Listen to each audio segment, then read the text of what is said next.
अस्सलाम वालेकुम, my name is doctor Ambar Tariq and I am lecturer of DPT at Times Institute Multan. आज हमने visual physiology में जो टॉपिक पढ़ना है उसका नाम है एरिथ्रोपोइसिस। तो एरिथ्रो की अगर हम बात करें, erythro stands for red blood cells and poiesis मतलब फॉर्मेशन। तो what is erythropoiesis? The process of formation, maturation and development of red blood cells is called erythropoiesis. इसकी 3 साइट्स होती हैं। अगर हम इसकी साइट्स की बात करें, साइट्स ऑफ एरिथ्रोपोइसिस, तो सबसे पहले है आपके पास मीज़ोब्लास्टिक स्टेज,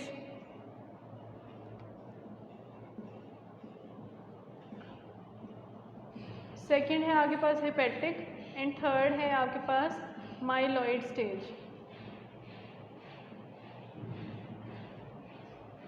इसमें ये क्या होता है कि मीज़ोब्लास्टिक स्टेज में जो है मीज़ेनकाइम से जो है रेड ब्लड सेल्स की फॉर्मेशन होती है in the first 2 months of intrauterine life.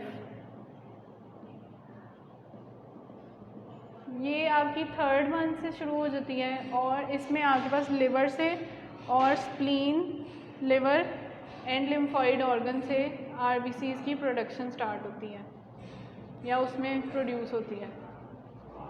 Third आपके पास है माइलॉइड स्टेज। माइलॉइड स्टेज जो है last 3 months of intrauterine life में, और इसमें आपके पास जो है मेनली आरबीसीज़ बोन मैरो और लिवर से उनकी प्रोडक्शन होती है। बोन मैरो में कुछ स्टेम सेल्स प्रेजेंट होते हैं जिनकी वजह से जो है वो फॉर्मेशन होती है रेड ब्लड सेल्स की। फिर हम अगर न्यू बॉर्न में, एडल्ट में और मिडल लाइफ में बात करें रेड ब्लड सेल्स की, तो उसमें क्या होता है कि न्यू बॉर्न बेबीज़ या ग्रोइंग चाइल्ड या एडल्ट जो होते हैं, आरबीसीज़ जो हैं वो रेड बोन मैरो से उनकी प्रोडक्शन होती है। तो up to the age of 20 years जो है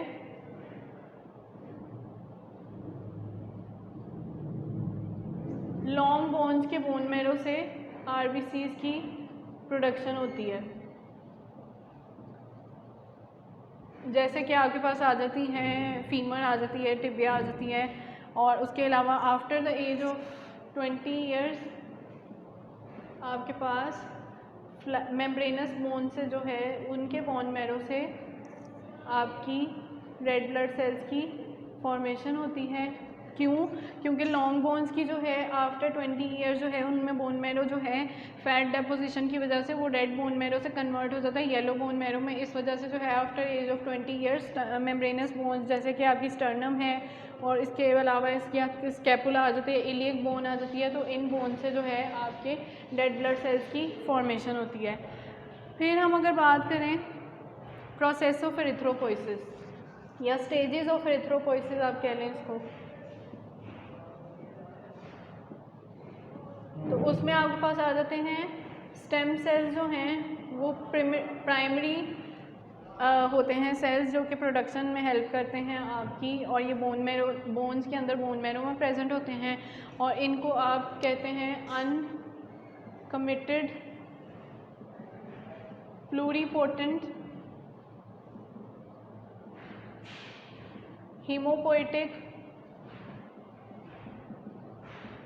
स्टेम सेल्स,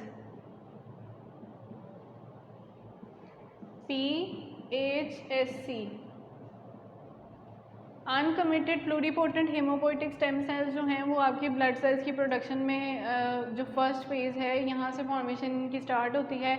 तो ये जो अनकमिटेड, इस अनकमिटेड से क्या मतलब है कि ये स्पेसिफिक या पर्टिकुलर नहीं होते to produce one single type of RBCs. मतलब कि आप ये नहीं कह सकते कि अनकमिटेड जो हैं वो स्पेसिफिकली या प्योरली आपको रेड ब्लड सेल्स की फॉर्मेशन करवा रहे हैं।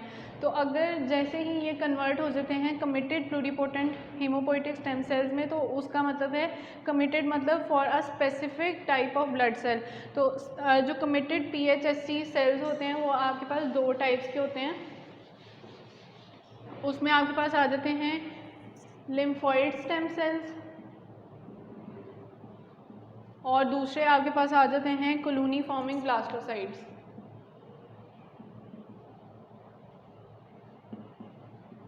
अब ये जो लिम्फॉइड स्टेम सेल्स हैं ये आपके लिम्फोसाइट्स और नेचुरल किलर सेल्स जो हैं उनकी प्रोडक्शन करवाते हैं। और ब्लास्टोसाइट्स जो हैं उसमें आगे 3 तरह की टाइप्स आ जाती हैं। कॉलोनी फॉर्मिंग यूनिट ई, ये एरिथ्रोसाइट्स या आरबीसीज की प्रोडक्शन करवाते हैं। CFU-GM ग्रेनुलोसाइट्स एंड मोनोसाइट्स की प्रोडक्शन जो करवाते हैं। और तीसरी आपके पास आ जाती है मेगाकैरियोसाइट्स CFU-M, जो कि आपके पास प्लेटलेट्स की प्रोडक्शन करवाते हैं।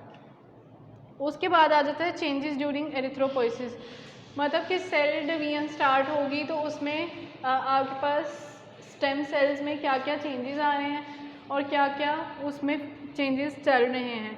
सबसे पहले तो पहला ये आ जाएगा उसमें चेंज की reduction in size of the cell, जैसे कि डायमीटर जो है वो डिवीजन से पहले 25 माइक्रोन होगा और उसके बाद डिवीजन के बाद एंड में जो फाइनल प्रोडक्ट या सेल आपको मिलेगा उसका 7.2 माइक्रोन डायमीटर मिलेगा।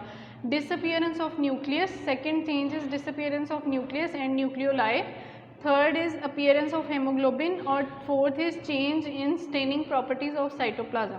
फिर अगर हम इसकी स्टेजेस की बात करें तो सबसे पहले आपके पास आ जाता है प्रो एरिथ्रोब्लास्ट, सेकेंड आपके पास आ जाता है early normoblast,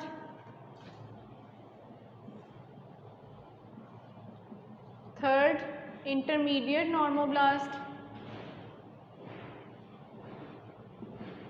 fourth is late normoblast,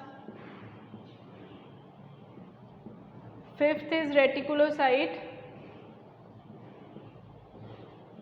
and last is RBCs या एरिथ्रोसाइट्स।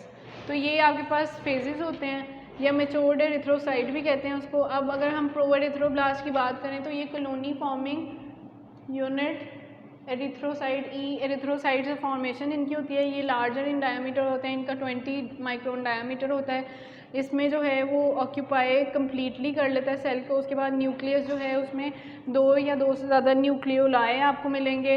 उसके अलावा रेटिकुलर नेटवर्क मिलता है, इसमें आपको हीमोग्लोबिन एब्सेंट मिलता है। साइटोप्लाज्म जो है वो बेसोफिलिक इन नेचर होता है, मतलब बेसिक डायस उसकी स्टेनिंग पॉसिबल होती है। उसके बाद ये मल्टीप्लिकेशन होती है और फाइनली ये जो है कन्वर्ट हो जाता है अर्ली नॉर्मोब्लास्ट में। अर्ली नॉर्मोब्लास्ट जो है उसका डायमीटर थोड़ा प्रो एरिथ्रोब्लास्ट से आपको कम मिलता है, ये about 20 say about 15 micron diameter इसका हो जाता है।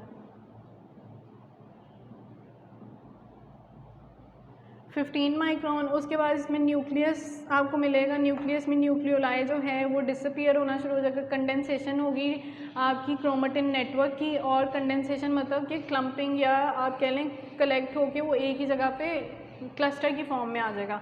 उसके बाद कंडेंस होके वो डेंस होता जाएगा और बेसोफिलिक है साइटोप्लाज्म इन नेचर, और उसके अलावा बेसोफिलिक, इसी वजह से इस सेल को बेसोफिलिक एरिथ्रोब्लास्ट भी कहते हैं। फाइनली वो जो है इंटरमीडिएट नॉर्मोब्लास्ट में कन्वर्ट हो जाएगा।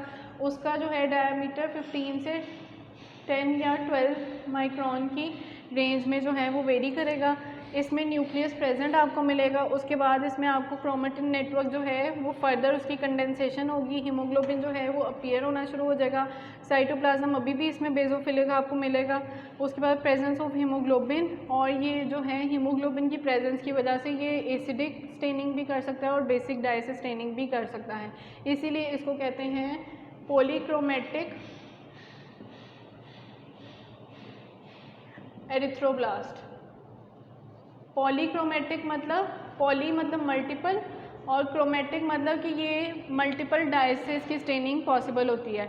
उसके बाद ये लेट नॉर्मोब्लास्ट में कन्वर्ट हो जाएगा, जिसका डायामीटर जो है आपके पास 8 से 10 तक जो है वो चला जाएगा। फिर उसके बाद इसमें न्यूक्लियस जो है वो श्रिंक होकर स्मॉल होना शुरू हो जाएगा। कंडेंसेशन होगी क्रोमेटिन नेटवर्क की और न्यूक्लियस जो है वो स्मॉलर इन साइज़ हो जाएगा, इसीलिए इसके न्यूक्लियस को आप इंक स्पॉट न्यूक्लियस भी कहते हैं। और इसमें क्या होगा कि न्यूक्लियस जो है आहिस्ता आहिस्ता डिसअपियर होना शुरू होगा, और जिस प्रोसेस से डिसअपियर होना शुरू होगा उस प्रोसेस को आप कहते हैं पिकनोसिस या disappearance of nucleus is known as pyknosis. फिर रेटिकुलोसाइट में ये कन्वर्ट हो जाएगा। रेटिकुलोसाइट को आप इमेच्योर आरबीसी भी कहते हैं। ये लार्ज होता है, slightly larger in size than matured RBC और एरिथ्रोसाइट। साइटोप्लाज्म में रेटिकुलर नेटवर्क मिलेगा। उसके अलावा जो है इसमें रेटिकुलर नेटवर्क की प्रेजेंस की वजह से इसको रेटिकुलोसाइट भी कहते हैं। और ये जो है स्टेनिंग इसकी हो सकती है सुप्रावाइटल स्टेन से। उसके अलावा इसमें जो है रेटिकुलोसाइट बेसोफिलिक इन नेचर होता है due to presence of remnants of Golgi apparatus, mitochondria and other organelles of cytoplasm. फिर आपके पास ये रेटिकुलोसाइट जो है वो मैच्योर्ड आरबीसी या एरिथ्रोसाइट में कन्वर्ट हो जाता है। इसमें आपके पास साइज़ जो है जो आरबीसी का एक्चुअल साइज़ होता है 7.2 माइक्रोन डायमीटर, तो वो आपके पास फाइनली वो डायमीटर आ जाएगा। इसमें हीमोग्लोबिन प्रेजेंट होगा लेकिन न्यूक्लियस आपका जो है वो डिसअपियर हो चुका होगा। 7 डेज़ लगते हैं इस पूरी डेवलपमेंट में, और अगर 5 डेज़ जो हैं वो प्रोएरिथ्रोब्लास्ट से रेटिकुलोसाइट तक 5 डेज़ में ये कंप्लीट होता है। और फिर 2 डेज़ जो हैं वो रेटिकुलोसाइट से कन्वर्जन टू आरबीसीज या मैच्योर्ड एरिथ्रोसाइट में 2 डेज़ लग जाते हैं। उसके बाद आ जाते हैं फैक्टर्स नेसेसरी फॉर एरिथ्रोपोइसिस। कौन कौन से फैक्टर्स होते हैं उनको 3 कैटेगरीज में डिवाइड किया जाता है। इसमें है आपके पास हैं general factors, maturation factors, factors necessary for haemoglobin synthesis. तो जनरल फैक्टर्स में आपके पास आ जाता है एरिथ्रोपोइटिन, थायरॉक्सिन, कुछ हार्मोन्स आ जाते हैं, haemopoietic growth factors, vitamin. Erythropoietin को हीमोपोइटिन या एरिथ्रोसाइट स्टिमुलेटिंग फैक्टर भी कहते हैं। इसमें जो है ये आपके पास एक ग्लाइकोप्रोटीन स्ट्रक्चर होता है जिसमें 165 अमाइनो एसिड्स आपको मिलते हैं। और सोर्स ऑफ सिक्रीशन ये आपके पास किडनी में कुछ पेरीट्यूबुलर सेल्स या कैपिलरीज होती हैं जिनसे ये सिक्रीट होता है या रिलीज़ होता है। और ये लिवर और ब्रेन में, इसके अलावा किडनी के अलावा लिवर और ब्रेन में कुछ स्मॉल अमाउंट में या ट्रेस अमाउंट में वहाँ पे भी रिलीज़ हो रहा होता है।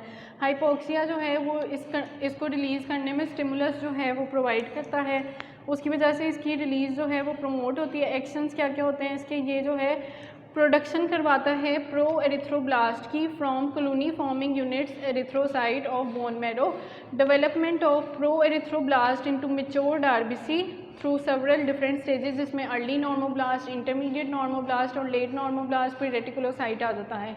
फिर रिलीज़ करवाता है मैच्योर्ड आरबीसीज को इनटू ब्लड। फिर आपके पास आ जाता है थायरॉक्सिन। थायरॉक्सिन क्या है, एक जनरल मेटाबॉलिक हार्मोन है। ये क्या करवाता है, एक्सेलरेट करता है प्रोसेस ऑफ एरिथ्रोपोइसिस को। फिर इसके बाद हीमोपोइटिक ग्रोथ फैक्टर्स आ जाते हैं जिसमें कुछ आपके पास ग्रोथ इंड्यूसर्स होते हैं जिसमें इंटरल्यूकिन्स और स्टेम सेल फैक्टर्स आ जाते हैं जिसको स्टील फैक्टर भी कहते हैं। उसमें इंटरल्यूकिन्स जो इन्वॉल्व होते हैं एरिथ्रोपोइसिस की एक्सेलरेशन में, उसमें 3 आ जाता है, इंटरल्यूकिन 6 आ जाता है और इंटरल्यूकिन 11 आ जाता है। फिर आपके पास वाइटामिन आ जाते हैं। अगर कुछ वाइटामिन की डेफिशिएंसी हो जाए तो एनीमिया कॉज हो सकता है। जैसे एग्जांपल में विटामिन बी है, इसकी डेफिशिएंसी एनीमिया कॉज कर सकती है या पेलाग्रा कॉज कर सकती है। पेलाग्रा क्या होती है, एक स्किन लियन होती है जिसमें ये होता है वीकनेस, डायरिया और नर्वसनेस या डिमेंशिया मतलब मेमोरी लॉस साथ आपको मिल सकता है। फिर विटामिन सी है, उसमें जो है आपके पास आ सकती है एनीमिया कॉज हो सकता है इसकी डेफिशिएंसी से, और स्कर्वी कंडीशन के साथ पेशेंट प्रेजेंट कर सकता है।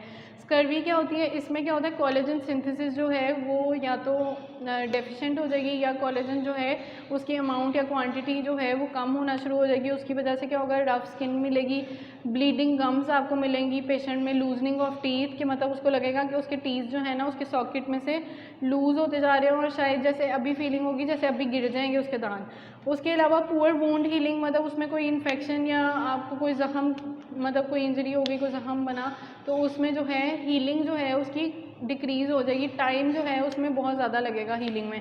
बोन पेन के साथ आएगा पेशेंट लिथार्जी मतलब वीकनेस या डिजीनेस वाली कंडीशन के साथ इमोशनल चेंजेस। फिर तीसरा है विटामिन डी, इसकी डेफिशिएंसी होगी तो एनीमिया कॉज हो सकता है, और रिकेट्स जिसमें विटामिन डी की या कैल्शियम की डेफिशिएंसी हो जाती है।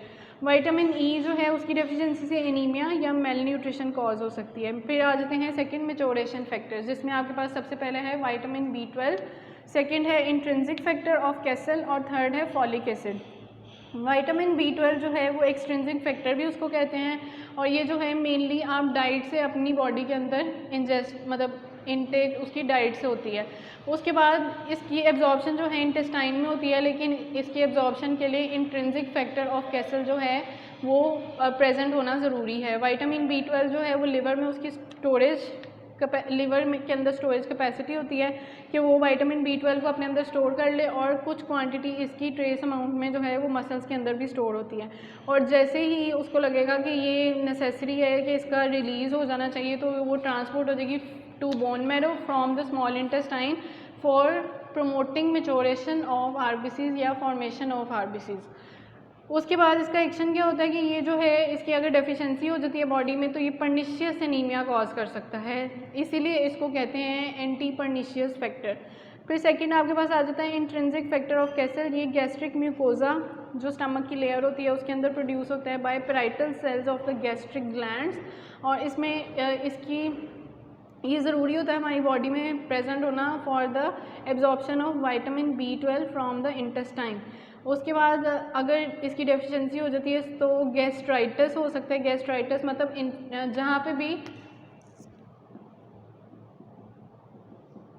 जहाँ पे भी आइटिस आता है उसका मतलब होता है इन्फ्लेमेशन या स्वेलिंग। तो स्टमक का इन्फेक्शन हुआ, उसकी वजह से इन्फ्लेमेशन होगी स्टमक में। उसके बाद अल्सर हो सकता है, गैस्ट्रेक्टमी हो सकती है इसकी डेफिशिएंसी की वजह से। गैस्ट्रेक्टमी क्या है? गैस्ट्रेक्टमी, एक्टमी जहाँ पे भी वर्ड यूज होता है उसका मतलब होता है सर्जिकल रिमूवल। तो सर्जिकल रिमूवल ऑफ गैस्ट्र स्टमक उसको कहेंगे गैस्ट्रेक्टमी। फिर हेमेटेनिक प्रिंसिपल आ जाता है, उसमें ये बताया गया कि एक्शन ऑफ इंट्रिंसिक फैक्टर का जो है एक्शन ऑन एक्सट्रिंसिक फैक्टर यानी कि विटामिन B12 जो है उसको आप कहते हैं एंटी एनीमिया प्रिंसिपल या हेमेटेनिक प्रिंसिपल। उसके बाद है फॉलिक एसिड, ये होता है आपका एसेंशियल फॉर मेल न्यूट्रिशन, और इसमें जो है ये क्या करता है, ये DNA की सिंथेसिस में हेल्प करता है, और in the absence of folic acid जो है DNA की जो फॉर्मेशन है वो डिक्रीज़ हो सकती है, causing failure of maturation of क्या कहते हैं RBCs। उसके अलावा this leads to anaemia in which the cells are larger and appear in megaloblastic stage. ये इसकी डेफिशिएंसी जो है वो बॉडी में मेगैलोब्लास्टिक एनीमिया भी कॉज कर सकती है। मेगैलोब्लास्टिक एनीमिया क्या होता है? एनीमिया मतलब रेड ब्लड सेल्स की जो है वो क्वांटिटी आपकी या नंबर जो है वो बॉडी में डिक्रीज हो गया है। मेगा मतलब लार्ज, ब्लास्टिक मतलब सेल। तो megaloblastic larger size of abnormally larger size of RBCs but decreased number of RBCs in body is called megaloblastic anemia। फिर आपके पास इसमें आ जाता है कि factors necessary for haemoglobin formation, उसमें विटामिन्स भी आ जाते हैं, न्यूट्रिएंट्स भी आ जाते हैं, आपके पास प्रोटीन्स और अमाइनो एसिड्स आ जाते हैं, आयरन, कॉपर, कोबाल्ट एंड निकल। ये सारे मेटल्स ये सारे जो हैं आपके पास फैक्टर्स जो हैं नेसेसरी होते हैं for haemoglobin formation.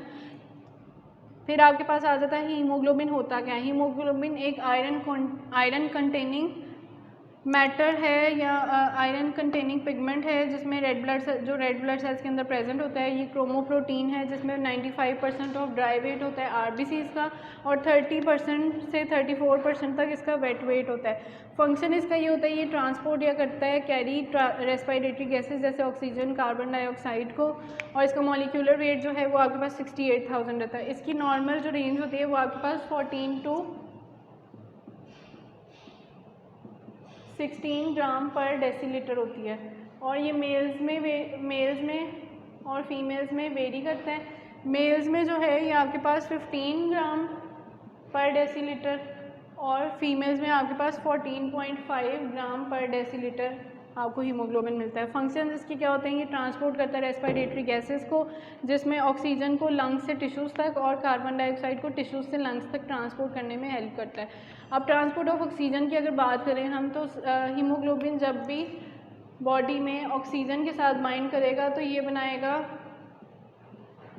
Oxy haemoglobin, जो कि एक अनस्टेबल कंपाउंड है।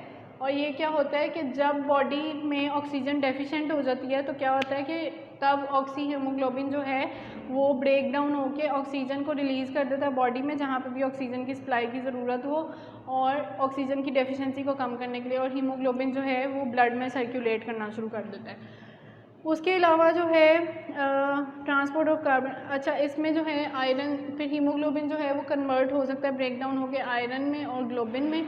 आयरन जो है वो फेरस स्टेट में आपके पास प्रेजेंट होता है ब्लड में, फेरस स्टेट होती है Fe2+ और फेरिक स्टेट होती है Fe3+।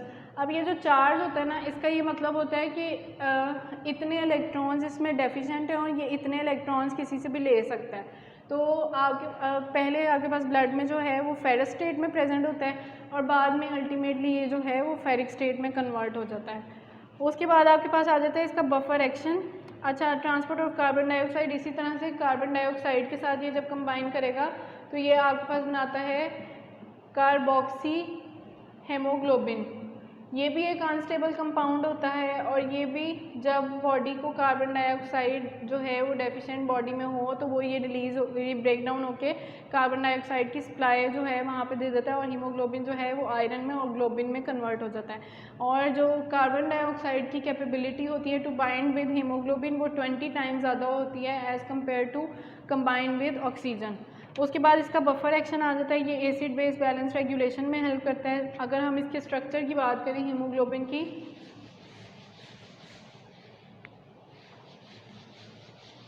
तो स्ट्रक्चर में सबसे पहले तो हम देखेंगे कि कॉन्जुगेटेड प्रोटीन है और इसमें आयरन कंटेनिंग पिगमेंट प्रेजेंट होता है। इसका जो प्रोटीन पार्ट होता है वो हीम होता है, प्रोटीन पार्ट जो है वो ग्लोबिन है और आयरन कंटेनिंग पिगमेंट जो है वो हीम होता है आपके पास। अब ये जो है वो स्ट्रक्चर बनाता है मायोग्लोबिन का। हीम जो है वो ऑक्सीजन बाइंडिंग पिगमेंट होता है in muscles and neuroglobin oxygen binding pigment in brain.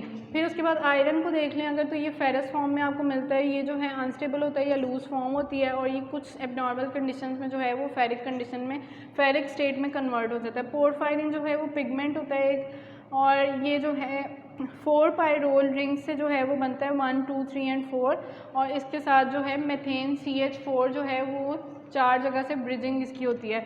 उसके बाद आपके पास नाइट्रोजन जो है वो आयरन के साथ अटैच आपको मिलेगा हर पायरोल रिंग में। उसके बाद आपके पास ग्लोबिन आ जाता है जिसमें 4 पॉलीपेप्टाइड चेन्स होती हैं। इसमें होता है 2 तरह के हीमोग्लोबिन होते हैं, एक होता है एडल्ट हीमोग्लोबिन, एक होता है फीटल हीमोग्लोबिन।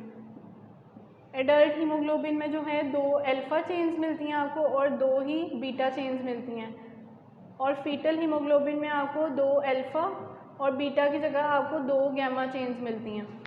तो ये दोनों में डिफरेंस होता है। उसके अलावा स्ट्रक्चरल डिफरेंस ये होता है और फंक्शनल डिफरेंस इन दोनों में क्या होता है कि फीटल हीमोग्लोबिन की जो है कंबाइनिंग कैपेसिटी विद ऑक्सीजन वो ज़्यादा होती है as compare to that of adult haemoglobin. फिर उसके बाद एबनॉर्मल हीमोग्लोबिन की बात करें तो 2 कैटेगरीज होती हैं एबनॉर्मल हीमोग्लोबिन की, जिसमें आ जाती हैं हीमोग्लोबिनोपैथीज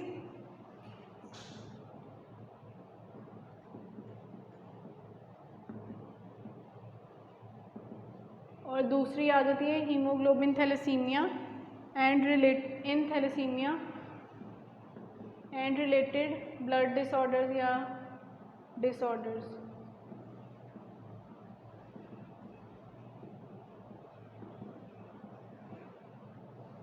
अब हम हीमोग्लोबिनोपैथीज़ की बात करें तो ये एक जेनेटिक डिसऑर्डर होता है जिसमें आपको पॉलीपेप्टाइड चेन्स जो हैं वो एबनॉर्मल मिलती हैं या एब्सेंट मिलती हैं। इसकी कुछ आगे टाइप्स होती हैं जिसमें आगे आते हैं haemoglobin S, haemoglobin C, haemoglobin E and haemoglobin M। होता क्या है, एस जो है ये सिकल सेल एनीमिया में मिलता है जिसमें आरबीसीज की शेप जो है वो एबनॉर्मल हो जाती है और वो बाइकनकेव डिस्क शेप से कन्वर्ट हो जाती है आपकी हाफ मून शेप या सिकल शेप में।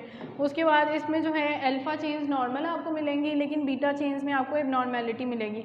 सी जो है उसमें बीटा चेन्स आपको एबनॉर्मल मिलेंगी और ये आपको हीमोग्लोबिन सी डिजीज़ में कॉमन मिलती है कंडीशन। ये जो हीमोग्लोबिन सी डिजीज़ है आपको हीमोलिटिक एनीमिया के केस में मिल सकती है। हीमोलिटिक एनीमिया क्या होता है, हीमोलिटिक एनीमिया मतलब कि आरबीसीज की क्वांटिटी बॉडी में कम हो गई है और हीमोलिटिक मतलब कि उनकी डिस्ट्रक्शन भी साथ साथ शुरू हो गई है, उनका लाइफ स्पैन कंप्लीट हुए बगैर उनकी डिस्ट्रक्शन भी होती जाए जिसकी वजह से जो है आरबीसीज की क्वांटिटी बॉडी में कम हो जाए तो उसको कहते हैं हीमोलिटिक एनीमिया।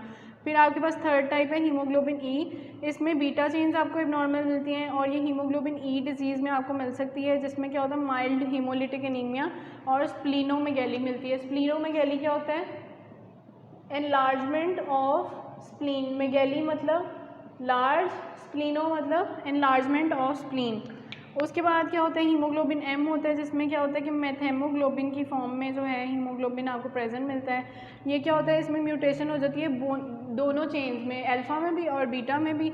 और ये जो है जिन बेबीज़ में आपको कॉमन मिलेगी उनको कहते हैं ब्लू बेबी इन्फेंट डिजीज़ भी, इन्फेंट ब्लू बेबी सिंड्रोम भी कह सकते हैं, या ब्लू बेबी सिंड्रोम भी कह सकते हैं, या हीमोग्लोबिन एम डिजीज़ भी कह सकते हैं। उसमें होता क्या है कि मेथेमोग्लोबिन जो है पिगमेंट, वो उसकी क्वांटिटी आपको हीमोग्लोबिन में ज़्यादा मिलती है, जिस वजह से जो है बेबीज़ की स्किन जो है वो ब्लूइश इन कलर मिलती है आपको, तो उस वजह से जो है उनको ब्लू बेबी सिंड्रोम कहा जाता है। फिर आपके पास है haemoglobin in thalassaemia and related disorders. इसमें क्या होता है कि पॉलीपेप्टाइड चेन्स जो हैं वो डिक्रीज़ मिलेंगी, दोनों पेयर जो हैं वो या डिक्रीज़ होंगे या एब्सेंट होंगे या एबनॉर्मल शेप में आपको प्रेजेंट मिलेंगे। अल्फ़ा थैलेसीमिया होता है और बीटा थैलेसीमिया होता है। अल्फ़ा थैलेसीमिया में जो है अल्फ़ा चेन्स की क्वांटिटी डिक्रीज़ मिलेगी और बीटा में बीटा चेन्स की डिक्रीज़ मिलेगी। उसके बाद है एबनॉर्मल हीमोग्लोबिन डेरिवेटिव्स होते हैं कुछ। हीमोग्लोबिन डेरिवेटिव्स क्या होते हैं, ये एक ऐसा ब्लड टेस्ट होता है जिसमें डिटेक्ट किया जाता है कि हीमोग्लोबिन की एबनॉर्मेलिटी कितनी है और मेजर की जाती है उसकी परसेंटेज कि कितनी एबनॉर्मल हीमोग्लोबिन जो है वो ब्लड में प्रेजेंट है।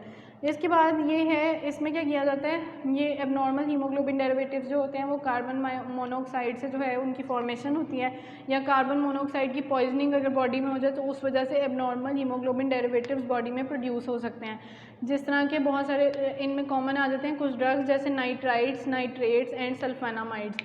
तो ये होता है इन तीनों ड्रग्स की अगर बॉडी में जो है इन्फ्यूज़ कर मतलब इंजेक्ट किए जाएँ और वो उनकी डोजेज ज़्यादा हो जाए तो उस वजह से एबनॉर्मल हीमोग्लोबिन डेरिवेटिव्स बॉडी में प्रोड्यूस हो सकते हैं।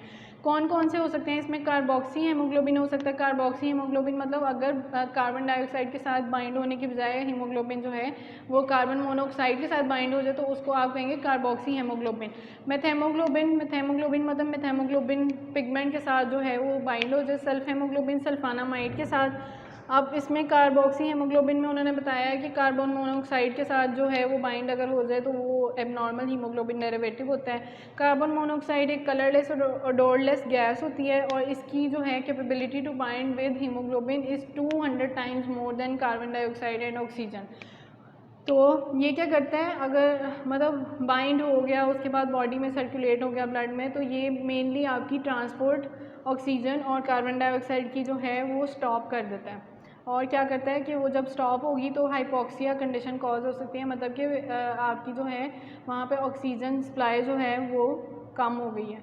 सोर्सेज इसकी क्या क्या हो सकती हैं, चारकोल बर्निंग हो सकती है, coal mines, deep wells, underground drainage system, exhaust of gasoline engines, gases from guns and other weapons heating system, smoke from fire, tobacco smoking. Sign and symptoms इसको क्या मिलेंगे, इसमें 3 तरह की चीज़ें आ जाती हैं। एक तो है अगर आपने एयर से इनहेल किया कार्बन मोनोऑक्साइड और वो जाके हीमोग्लोबिन के साथ बाइंड कर दिया, तो अगर एयर में लेस देन 1% थी तो आपकी जो है हीमोग्लोबिन सेचुरेशन जो है वो 15% मिलेगी और 15 to 20% उसमें आपको माइल्ड सिम्टम्स आएंगे जैसे कि हेडेक और नोजिया।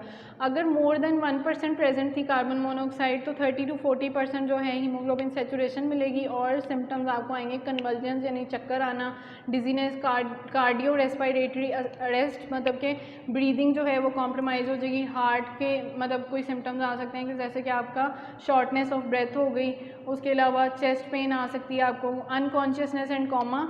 उसके अलावा थर्ड जो है अगर सेचुरेशन जो है HB की वो अबव 50% हो जाए तो डेथ कॉज हो सकती है। फिर आपके पास आ जाती है मेथेमोग्लोबिन। उसमें क्या होता है कि आयरन मॉलिक्यूल ऑफ हीमोग्लोबिन जब है वो फेरस स्टेट से फेरिक स्टेट में कन्वर्ट हो जाता है तो उस कंडीशन को कहते हैं मेथेमोग्लोबिन, या इसको आप फेरी हेमोग्लोबिन भी कह सकते हैं। जो अंडर नॉर्मल कंडीशन जो है बॉडी जो है ना उसमें आपकी आयरन कंटेंट जो है वो बैलेंस होती रहती है through a system called erythrocyte protective system called nicotinamide adenine dinucleotide NADH system. Nicotinamide adenine dinucleotide और सिस्टम विच जो कि 2 एंजाइम्स के थ्रू जो है ऑपरेट हो रहा होता है या वर्क कर रहा होता है, उसमें आ जाते हैं डायाफोरेज 1 एंड डायाफोरेज 2। डायाफोरेज 1 जो है वो 95% एक्शन वो परफॉर्म करता है और 5% जो है वो आपके पास डायाफोरेज 2 है। ये दोनों जो हैं प्रिवेंट करते हैं oxidation of ferrous state of iron to ferric state of iron. Methaemoglobinaemia disorder characterise by high level of methaemoglobin in blood. ये क्या करता है, हाइपोक्सिया कॉज कर सकता है, साइनोसिस, ब्लूइनेश ऑफ नेल्स और स्किन एंड अदर सिम्टम्स। ये कहाँ कहाँ से आप की बॉडी में जा सकते हैं? Common factors of daily life से well water contaminated with nitrates and nitrides, fires, laundering, meat preservatives और room deodoriser, exposure to industrial chemicals such as aromatic amines, fluorides और बेंजीन। ड्रग्स में आपके पास antibacterial drugs, anti malarial drugs, antiseptics आ सकते हैं। Hereditary trait हो सकता है कि मतलब NADH डिपेंडेंट सिस्टम जो है ना वो आपकी बॉडी में जो है प्रॉपरली काम ना कर रहा हो, तो उस वजह से जो है वो फेरस स्टेट आयरन की फेरिक स्टेट में कन्वर्ट हो जाएगी और मेथेमोग्लोबिनीमिया कॉज कर सकती है। सेल्फ हेमोग्लोबिन आ जाती है, उसमें combination of haemoglobin with hydrogen sulphide आ जाती है और ये इसका कॉज क्या हो सकता है, ये ड्रग्स जो है फेनासिटीन और सल्फोनामाइड्स की वजह से कॉज हो सकती है। और इसमें क्या होता है, सेल्फ हेमोग्लोबिन जो है वो कन्वर्ट नहीं हो सकती, वो इरिवर्सिबल होती है कि वो कन्वर्ट नहीं हो सकती वापस हेमोग्लोबिन में। तो इसमें क्या किया जाता है कि जब तक उनका इसमें सिर्फ आप वेट कर सकते हैं अगर किसी को ये कंडीशन हो जाती है कि कब उन RBCs का जो है लाइफ स्पैन 120 डेज़ का कंप्लीट होगा और वो खुद ऑटोमेटिकली रेटिकुलो एंडोथीलियल सिस्टम में उनकी डिस्ट्रक्शन हो जाएगी। उसके बाद है blood level of self haemoglobin. इसमें 10 mg पर डेसीलीटर से अगर राइज कर जाता है उसका लेवल तो आपका साइनोसिस कोज हो सकता है। सिंथेसिस ऑफ हेमोग्लोबिन में सिंथेसिस आ जाती है उसकी,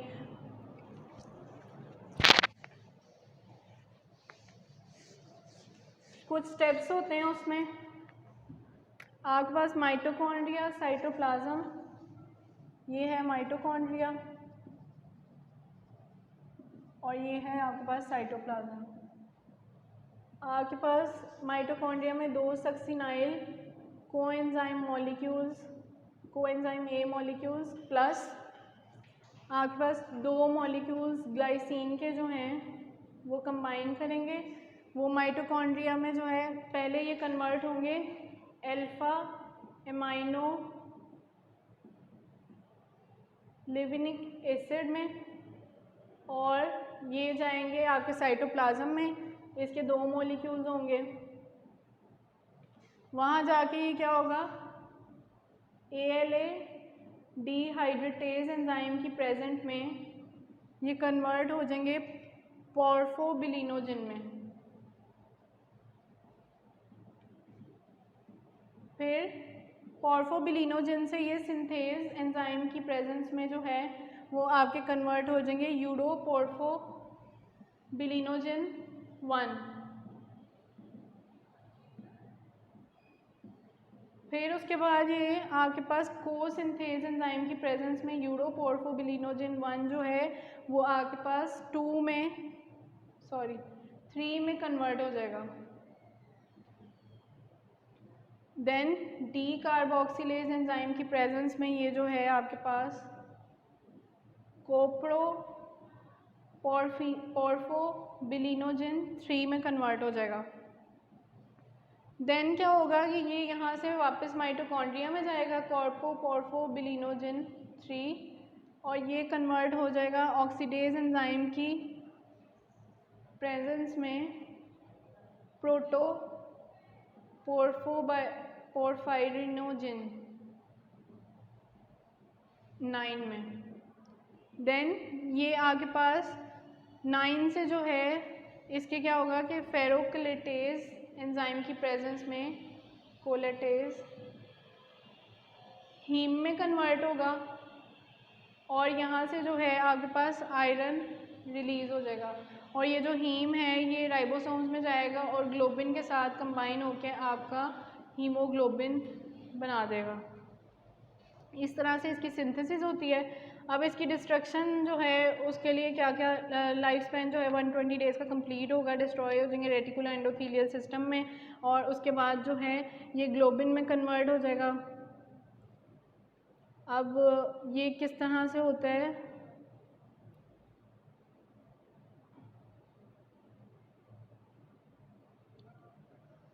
हाँ जी, ग्लोबिन जो है, ग्लोबिन में जब कन्वर्ट हो जाएगा तो यूटिलाइज हो जाएगा, ग्लोबिन जो है उसको यूटिलाइज कर लेगी, यूटिलाइज हो जाएगा वो ब्लड में फॉर सिंथेसिस ऑफ हीमोग्लोबिन, और हीम जो है वो आयरन और पोरफायरिन में जो है वो कन्वर्ट हो जाएगा। आयरन को स्टोर कर लेगी body as ferritin and haemosiderin, जिसको यूटिलाइज बाद में किया जाता है न्यू हीमोग्लोबिन सिंथेसिस के लिए। और पोरफायरिन जो है वो ग्रीन पिगमेंट होता है जो कि आपका बिलीवर्डिन भी कहते हैं, और ह्यूमंस में जो है बिलीवर्डिन जो है वो कन्वर्ट हो जाता है बाइल में, और बाइल जो है वो आपका लिवर में प्रेजेंट होता है। आयरन मेटाबॉलिज्म आ जाता है, इंपॉर्टेंस ऑफ आयरन, ये जो एक ये एसेंशियल मिनरल है, प्रोटीन है, और ये जो है ऑक्सीजन ट्रांसपोर्ट में हेल्प करता है। फिर नॉर्मल वैल्यूज़ आ जाती हैं उसकी, वो आप बुक से देख लीजिएगा।